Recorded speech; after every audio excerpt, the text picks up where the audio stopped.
Recently, there have been explosive allegations that Adrian Wojnarowski is helping the Blazers not trade Dame. Why is Lillard not on the Heat? Because Woj is telling one side of the story. The Heat know that he is just agenda-based, shilling and bought and paid for by Portland. Like, it's embarrassing in a way that the Heat are like, yeah, you're just writing for Portland. Like, that's not journalism. That's not journalism. But Dame's beef with Woj goes back years. He once tweeted, "Can't say I'm surprised," about Woj making a deal with Portland to slander Dame's name. But before we look at what Woj said this time, you have to understand how Woj became the most powerful reporter in NBA history. Woj partly built his reputation breaking news about the Detroit Pistons. He had every major story, from the Allen Iverson trade to any drama in the locker room.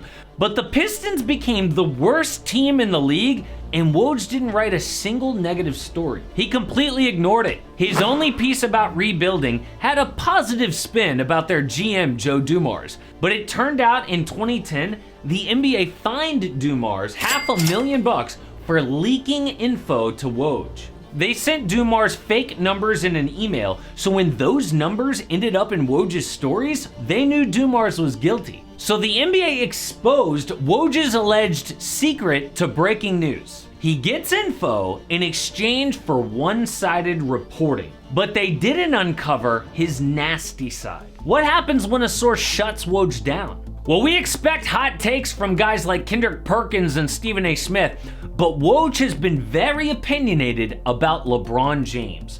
He's pushed the false narrative that LeBron isn't clutch. He suggested that LeBron's afraid to take the big shot.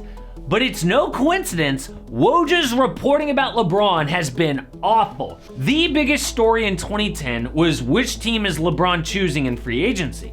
Woj reported a quarter of the league as potential destinations, even Joe Dumars' Pistons. But he finally landed on the Bulls as the team to beat, with Cleveland second and the Nets in third place.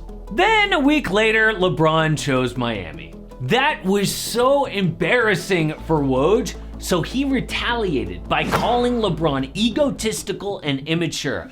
No one could stand James as a 19-year-old in the 2004 Athens Olympics. Officials feared James could become the instigator of everything they wanted to rid themselves. Behind the scenes, officials had taken to calling James's inner circle the enablers. No one ever told him to grow up. Damn. That is what you get when you cross Adrian Wojnarowski. But when people play his game, it works great. So great that Woj separated himself in the NBA reporting game. His biggest rival used to be ESPN's Mark Stein, but in 2017, ESPN hired Woj and fired Stein. Eventually, they gave Woj a $35 million contract. $35 mil for a company that is laying off big-name employees to save money.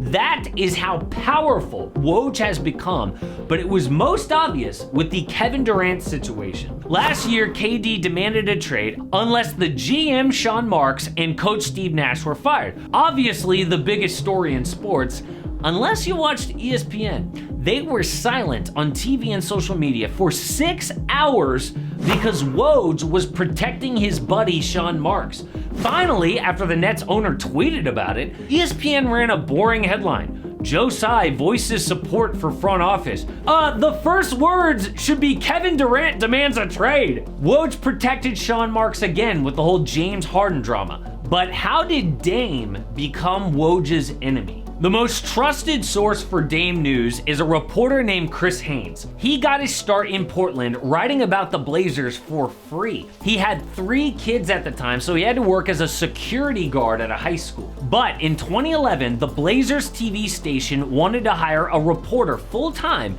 and Haynes got the job. Dame was drafted the next season, and their careers rose together.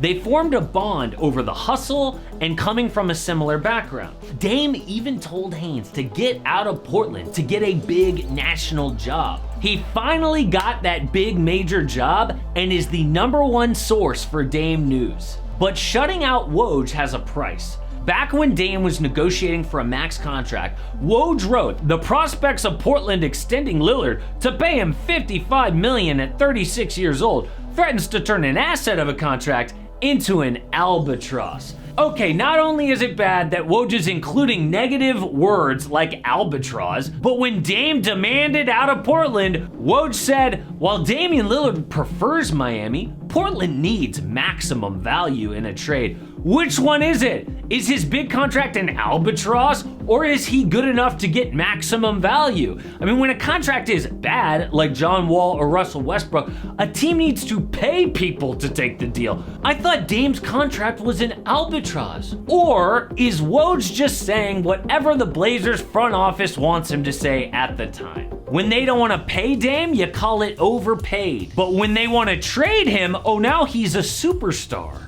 But Woj is right about one thing. Portland does not want Tyler Hero, and they don't have to deal Dame. They can hold out for a better offer. Woj also dislikes Dame's agent named Aaron Goodwin, who refuses to leak information to Woj. So Woj wrote, Goodwin is telling organizations outside of Miami that trading for Lillard is trading for an unhappy player. As interference goes, this is a time-honored agent maneuver to depress offers and clear a path to a predetermined destination. What is strange is Woj revealing the tactics of an agent, which he normally doesn't do. But if Goodwin was helping out Woj, he would have never revealed this. Instead, Woj is getting info from the Blazers, so he writes a story to help them. But it makes sense that Dame would be annoyed with how Woj is reporting. He could have said, Tyler Hero's the best available offer, or there's no serious offers outside of the Miami Heat. Instead, his articles feel extremely one-sided,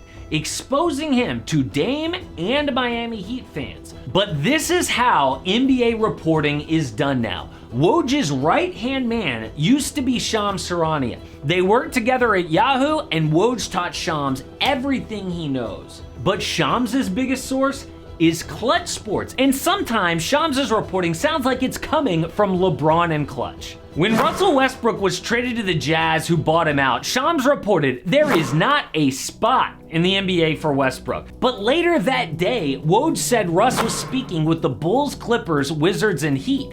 Now later, Shams said, oh, he might talk to the Clippers. But why make Russ look bad? Because the more it looks like he was to blame for the Lakers' mess, the better it looks for LeBron and AD, two massive Clutch clients. You never know who to trust these days in NBA reporting. Shams and Woj rose to the top by playing a dirty game with sources. But now it is up to fans to know when they are spinning the truth and who they're protecting. Another media story is what's happening right now with Cooper Flagg. The media is already saying the 16-year-old is going to change the NBA. This has gone wrong in the past with guys like Imani Bates, but is the media wrong this time with Cooper? Check it out.